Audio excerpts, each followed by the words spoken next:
Before I start, please allow me to say thank you to the organizing committee for giving me the opportunity to be here today.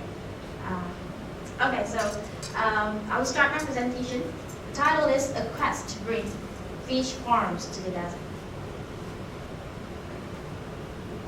So, in Malaysia, we eat a lot of fish. And Malaysians are among the world's biggest consumers of fish. And we eat at least 56.5 kg of fish per person per year. If you look at the map of our country, I think you can understand why. That's because our country is surrounded by the sea. So fishes are easily accessible and also affordable. And Malaysians, we also love food and we cook a lot. So we tend to come up with a lot of new recipes. But we also love oil. So most of our dishes are made of, are cooked with a lot of oils. And it's delicious, but if we take it too much, it can be quite unhealthy. So when I was a high school student, I wanted to look good and I wanted to seem just like other teenagers. So I tend to opt for another healthier options. And that was the time when I fell in love with Japanese food, especially salmon sushi. So knowing that I love sushi so much, one day my aunt took me to an expensive Japanese restaurant and we ordered sushi. And I was so shocked at that time. I was so shocked when I had the first bite. It was totally different from what I had tasted before. I can feel the salmon melts in my mouth. And it was a totally new experience for me. So I asked the sushi master, how did you make such delicious sushi? And his answer was, it was the freshness of the sushi, of the salmon that makes the sushi delicious compared to other places that I've had before. And he started telling me that they had to import sushi to Malaysia, and it was the time taken for it to reach us that cost that determines like the flavor, determine the freshness of the sushi. So at that time I was innocent. And I was thinking that if fish needs water to live, just like human needs oxygen to breathe, if there is water, why can't we just, it should be fine, right? Why can't we just breed salmon in Malaysia? Actually, it is not that simple. Every fish has their own tolerance towards water temperature. As for salmon, they are from cold waters. Their optimal water temperature for their optimal survival is up to 20 degrees Celsius. While in Malaysia, being a tropical country, our waters are warm and it is above 20 degrees all throughout the year. So definitely, offshore aquaculture is impossible. But we still have one more option, and that was inland aquaculture. Because inland aquaculture, we can control the water temperature. If the water is too hot, we can put on the cooler. If it's too cold, just put on the heater. Unfortunately, this method requires a lot of water because we need to exchange the water from time to time. Why? And that's because fish releases ammonia, which is harmful to them through their excretion and respiration. And if there is nothing that we do, if we didn't do anything, it could lead to fatality. That's why we need to exchange water. The common maintenance method in an aquarium is that they exchange 10 to 20% of water regularly. It depends on the amount of fish you have in the tank. And this is quite a lot. And which leads to high operation costs and resulting to high price of salmon in Malaysia. So it is also reported that 2/3 of the world's population will be living under water stress condition by 2025. So we need to find another method to save water. When I got a chance to go to Japan to study, I was very excited.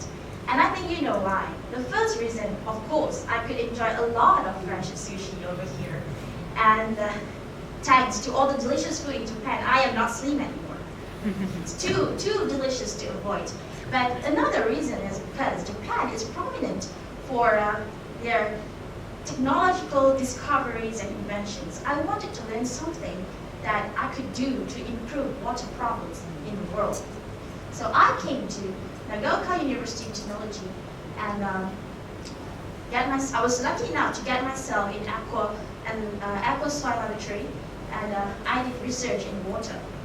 So throughout my study, I was also lucky. I got a chance to go to many countries all over the world, like Indonesia, Thailand, Netherlands, Italy, Paris. So I was very lucky. Every country that I visited gave me a different view and different perspectives of life. Especially when I went to India back then, when I was a master's student. So I went there for a short internship actually. But I've read a lot of stories about hunger and water problem all over the world, but it was totally different when I see it with my own eyes. And that was the time, I think my trip to India actually changed the way I think about life. And all this while, I was thinking that my problem was that I couldn't have fresh salmon in Malaysia. But that was just mere problem. From that time, I decided I will not only bring salmon to Malaysia, but I wanted to bring salmon and other fishes to the desert, and so that nobody else would be hungry ever again.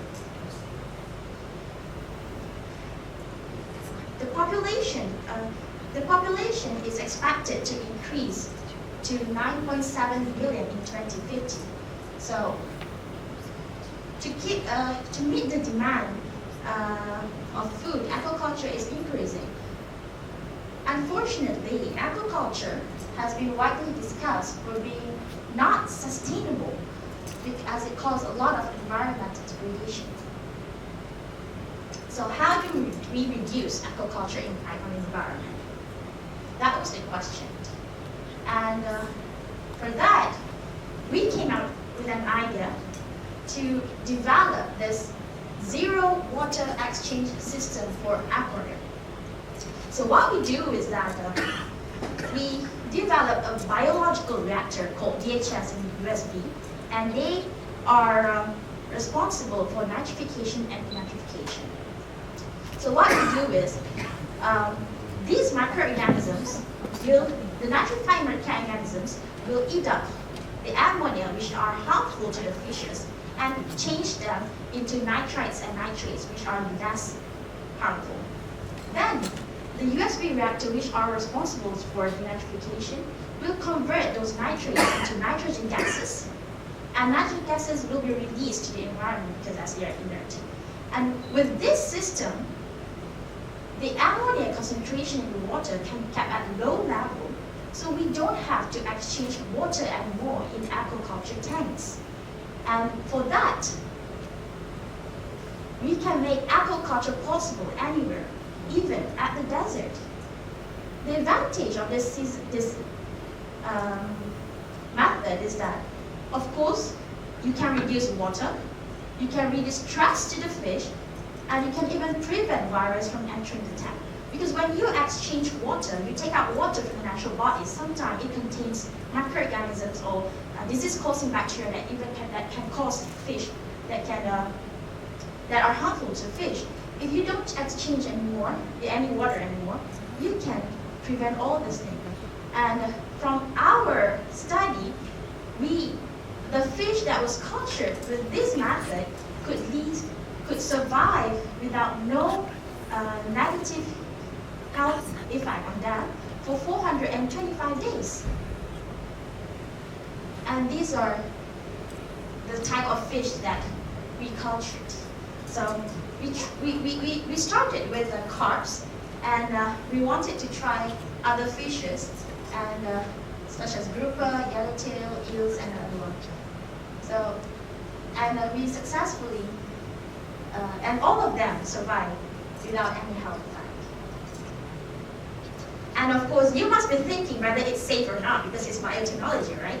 Don't worry, because from time to time, my students and I, we also catch the fish and make them into sashimi and sushi and eat them.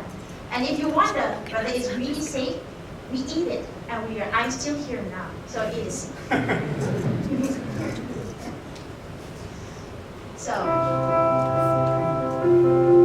basically, with this method, I believe that with this method, my dream to eliminate water exchange has been realized, and I hope it could reduce aquaculture's negative impact on the environment, and I believe it can ensure continuous stable food supply for promoting sustainable society for future generations.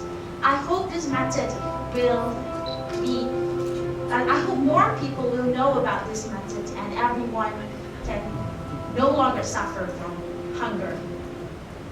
And with that, I can proudly say that we are one step closer to bring fish farm to the desert. Thank you.